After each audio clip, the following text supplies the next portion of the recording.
Hello, and welcome to the Insights and Soundbites podcast, where people facing vision loss share insights about what has helped them cope and adjust.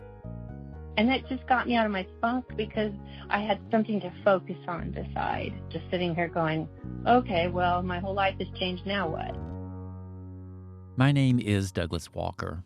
Even a small change in your vision can make a big difference in how you have to approach some of the most familiar tasks.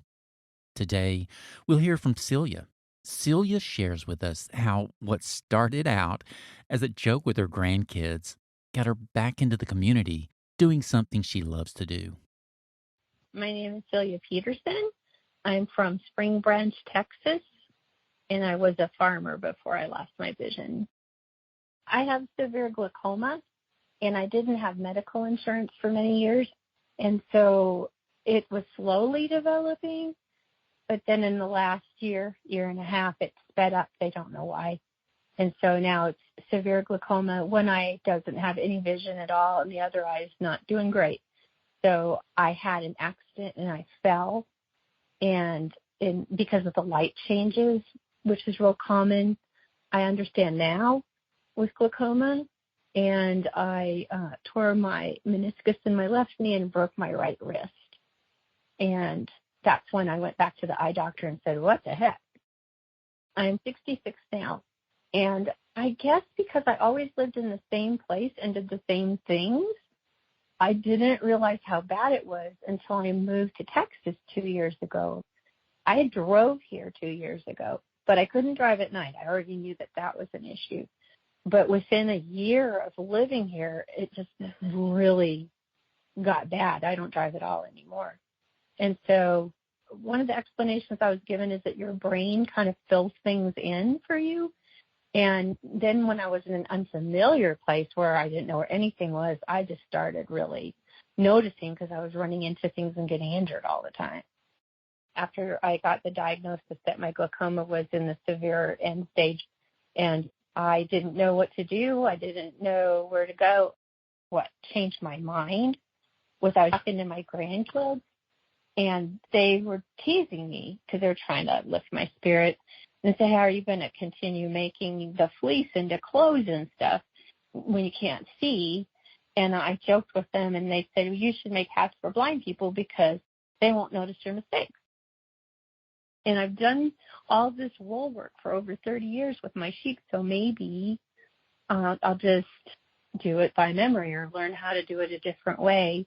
And that just got me out of my funk because I had something to do, something to focus on beside, just sitting here going, okay, well, my whole life has changed. Now what? So that's how I started. And the first few things I made looked pretty funky because I had a great grandbaby and I sent her a toy and they were like, what is it? I had to rethink how to do things and get bigger needles and ask people for help. That's the biggest thing, was learning to ask for help, because I was a very independent person and I had been my whole life. I ran the farm after my husband died by myself. And now all of a sudden you can't drive. You have to ask for rides everywhere, and you can't do your way of life anymore. It was a big change.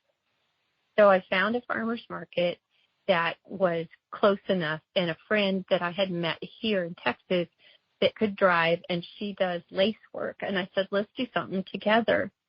And so she drove us to the market, and we set up together, and I handed out Hadley pamphlets with each thing that anybody bought, and I put a tag on there about Hadley.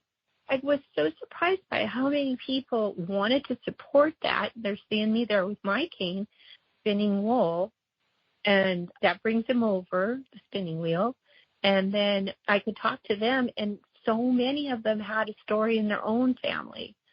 Maybe they had glaucoma or something like me, and then I would talk to them and reassure them, your life's not over now. You just got to learn new ways to do things. And you'll be a little slower, so what? I'd love to hear your story. If you'd like to share, you can leave me a voicemail by calling 847-512-4867. Or You can email me a recording to podcast@hadleyhelps.org. Again, my name is Douglas Walker. Take care, and I'll see you next time.